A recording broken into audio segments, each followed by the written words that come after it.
The Deep Dive podcast is brought to you by X9 Intelligence, LLC. Make sure you subscribe to our channel and visit our blogs at x9intel.com. Welcome to the Deep Dive. Today we're diving into the AI world and all the craziness that's been going on. Oh yeah, with DeepSeek and the shockwaves it's sending through the whole industry. Yeah, DeepSeek, this Chinese startup, has really thrown a wrench into things with this new AI model they came out with, DeepSeek R1. Yeah. And it's everywhere, right? It's on the web, there's an app, and they even have an API. Yeah, that API, that's huge. Developers can just plug it right into their own stuff. Exactly. And that's got a lot of people talking, but honestly, the thing that's really turning heads is the efficiency. Yes. How efficient it is. They're saying it only needs a tiny bit of the computing power that we see. Right. With OpenAI's models. For years, everyone's just assumed that bigger is better when it comes to AI. You look at these US companies, they've been pouring billions of dollars into these massive data centers with specialized chips and everything. And DeepSeek just went, nah, we're going to do it differently. They really went all in on making their model super efficient, and it's working. I mean, they're getting crazy good performance with way, way less computing power. So how does it actually stack up against the big guys, though? Especially OpenAI's ChatGPT. I mean, we've got all these articles here showing DeepSeek at the top of these AI benchmarks, particularly with reasoning tasks like math and coding. They're definitely seeing some real wins in those areas. But I gotta say, you have to look at the whole picture, right? DeepSeek is still kind of trailing behind ChatGPT when it comes to other stuff like non-reasoning tasks and just plain factual accuracy. Right. It's a trade-off. And there's all that skepticism around DeepSeek too. OpenAI even suggested that they might have used OpenAI's data to train their model. Yeah. Didn't that CEO of Scale AI, Alex Wang, say that DeepSeek's performance is basically on par with OpenAI in that CNBC interview? Yeah, he did. And OpenAI shot back pretty quick. They're saying that DeepSeek might have used this technique called distillation. Basically, you train a smaller model using the output of a much bigger one. Oh, sneaky. Right. But of course, DeepSeek is denying all of that. They're saying they focused on reinforcement learning to get those reasoning skills. So who knows what's really going on? It's like a whole AI soap opera. And then just 9 days after DeepSeek launches, bam, OpenAI unveils ChatGPT Gov, a version specifically for, you guessed it, U.S. government agencies. The timing is. Talk about a power move. Yeah, you got to wonder if that was a direct response to DeepSeek shaking things up. ChatGPT Gov, though, they're really pushing the whole security and compliance angle. They're also saying it'll be running in these super secure cloud environments, so agencies have way more control over their data. Which is a big deal.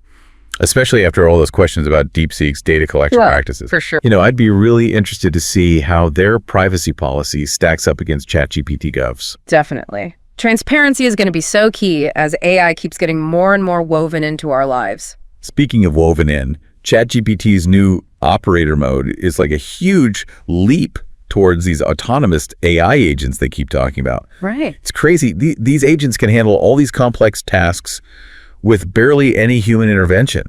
They can even interact with websites and all sorts of services. How does that even work? Well, they're using computer vision to navigate those web interfaces. And then, get this, they're using GPT-4, the newest version of their language model for all the reasoning and decision-making. It's wild. And people are definitely raising their eyebrows. Even former President Trump chimed in. He suggested that these AI agents could actually replace entry-level government jobs. He said something like, instead of spending billions and billions, you'll spend less, and you'll come up with, hopefully, the same solution. It's a bold statement, and it really reflects this growing fear people have about AI taking over jobs. But it's a valid question, right? Will AI just enhance what we can do, or will it just completely replace certain roles? It's the million-dollar question, and honestly, it's something I think we'll be talking about a lot more as AI keeps evolving. But it's interesting, though, ChatGPT also has this new scheduled tasks feature. It's all about automation. Users can schedule prompts to run at certain times, so it's basically like having a little AI assistant working behind the scenes. Yeah. And if you combine that with operator mode, it really paints this picture of just how integrated AI could become in our lives. I mean, AI agents just humming along in the background, handling stuff, making decisions. It's kind of exciting and a little creepy at the same time. It's like we're on the edge of this massive shift. AI is going from just being a tool to something more like an intelligent partner. And DeepSeek coming onto the scene, it's definitely sped things up. Now, you've got these established players like OpenAI. They have to step it up if they want to stay on top. It's going to be so interesting to see where all this goes. But for now, I think it's time we dig a little deeper into DeepSeek's tech. One thing I find fascinating is their whole focus on open source development. Oh yeah, that's a big difference. With an open source model, anyone can mess with the code, change it, share it, whatever. It's a totally different way of thinking compared to companies like OpenAI, who are much more protective of their tech. So what could this mean for the future of AI then? Could we see a shift away from big tech having all the power? What if everyday people and smaller companies have more control over how AI is developed and used? What do you think? That's a really great question, and honestly, one worth exploring more. DeepSeek's success definitely suggests the future of AI might be way more decentralized and accessible than we ever thought. But before we go down that rabbit hole, I think we should compare how DeepSeek and ChatGPT actually perform head-to-head. Yeah, let's do that. We'll come back after a quick break. The Deep Dive podcast is brought to you by X9 Intelligence, LLC. Make sure you subscribe to our channel and visit our blogs at x9intel.com. And hey, while you're at it, leave us a comment. We'd love to hear your thoughts on the future of AI. Welcome back to the Deep Dive. Before the break, we were talking about DeepSeek's open source approach and what that could mean for the future of AI. Right, and it's a huge deal because it could really open up AI development to a much wider audience. I mean, what if we start seeing more citizen AI? Like everyday people and small groups creating their own AI tools and apps to solve problems in their own communities. That's a really cool idea. Instead of waiting for big tech to come up with solutions, you could have people developing AI for very specific needs, like hyperlocal traffic management systems or even AI tutors tailored to a specific classroom. That sounds amazing. But how do we make sure those citizen AI systems are actually safe and reliable? You know, there's a lot at stake if things go wrong. It's a valid concern for sure, and it's something the AI community is already thinking about. One solution could be to develop these open source platforms that have guidelines and best practices for building AI systems, almost like a set of standards for these citizen developers to follow. So kind of like a quality control system for AI. I like it. But even with all this talk about individual developers, we can't forget about governments. How are they responding to this whole AI explosion? It's a mixed bag, really. Some governments are taking a wait-and-see approach, while others are going all in, investing tons of money in AI research and development. And some are even coming up with national AI strategies. China comes to mind. They've set some pretty ambitious goals to be a global leader in AI by 2030. Exactly. And then you have countries like the US that are trying to foster a competitive AI industry while also dealing with all the ethical concerns, privacy issues, and national security stuff. It's a tough balancing act. Speaking of balancing acts, what about jobs? Yeah. A lot of our listeners are worried about AI taking over their jobs. I get it. People are anxious. AI is going to have a big impact on the job market, no doubt. But it's not all doom and gloom.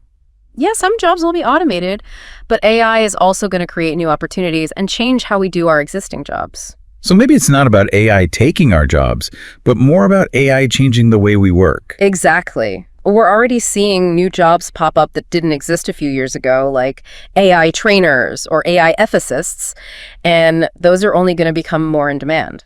And AI can make people more efficient and productive in their current jobs too. Right. Think about tools that help doctors diagnose diseases more accurately, or lawyers analyze legal documents faster. AI can handle those repetitive tasks and free up humans to focus on the more complex and creative parts of their work. So it's not really a humans versus machines situation, but more like humans and machines working together. Ideally, yeah. The organizations that succeed in this AI-powered future are going to be the ones that use AI to empower their employees.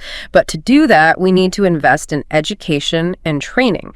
People need the skills to work effectively alongside AI, and that's a responsibility that falls on governments, schools, and businesses. It's a team effort, for sure.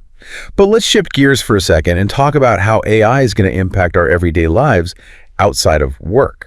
I mean, it's already creeping into everything from streaming recommendations to voice assistants. And it's only going to get more integrated. Imagine AI playing a bigger role in healthcare, transportation, education, entertainment, even our relationships. Wait, hold on. AI in our relationships. That's a new one. Think about it. AI could help us communicate better, resolve conflicts, maybe even find compatible partners. It's already happening to some extent with dating apps, but the possibilities are endless. Okay, an AI relationship coach. It's intriguing, but also kind of freaky.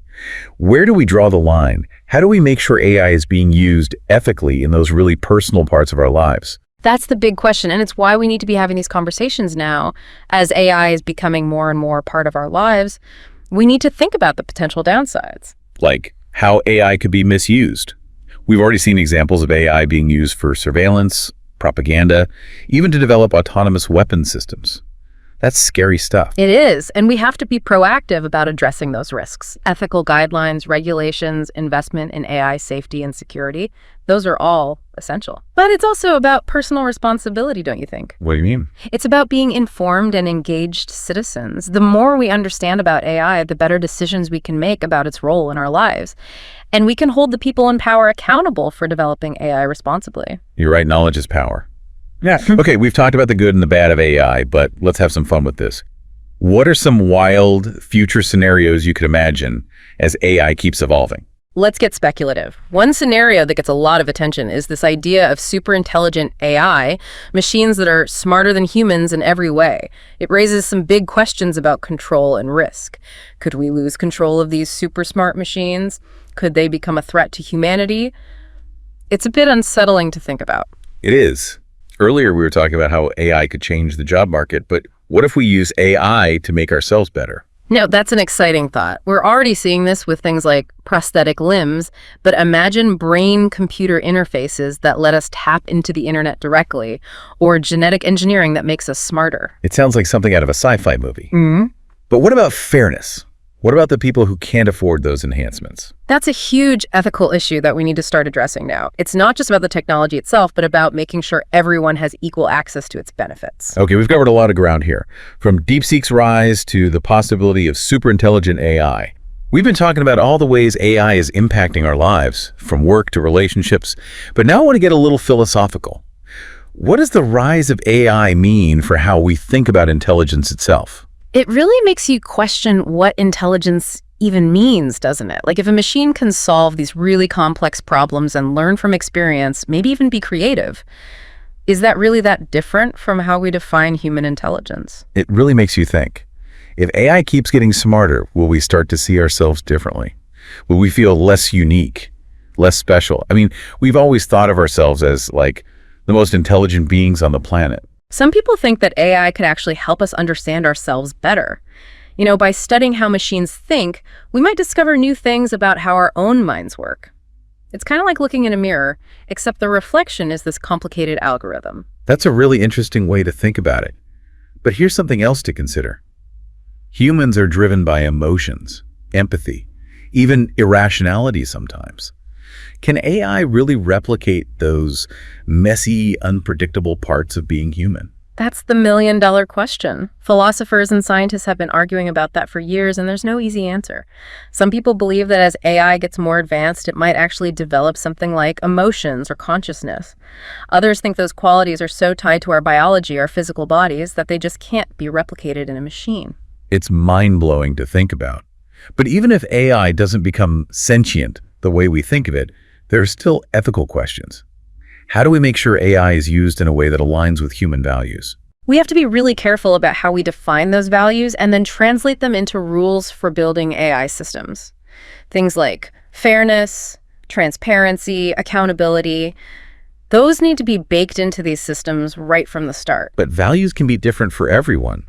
What's considered ethical in one culture might not be in another. How do we deal with that as AI becomes more global? That's where global cooperation and communication are so important. We need to create some kind of international framework for governing AI that respects different viewpoints, but also upholds some basic ethical principles that apply to everyone, no matter their culture. It's a tall order, but it's something we have to figure out. It sounds like we've got a lot of work ahead of us. So what can our listeners do to help shape the AI-powered world they want to live in? What's the one piece of advice you would give them? Stay curious, stay informed, and get involved. The more we understand about AI, its potential, and its limits, the better we'll be able to navigate this crazy new world and make sure AI is a force for good.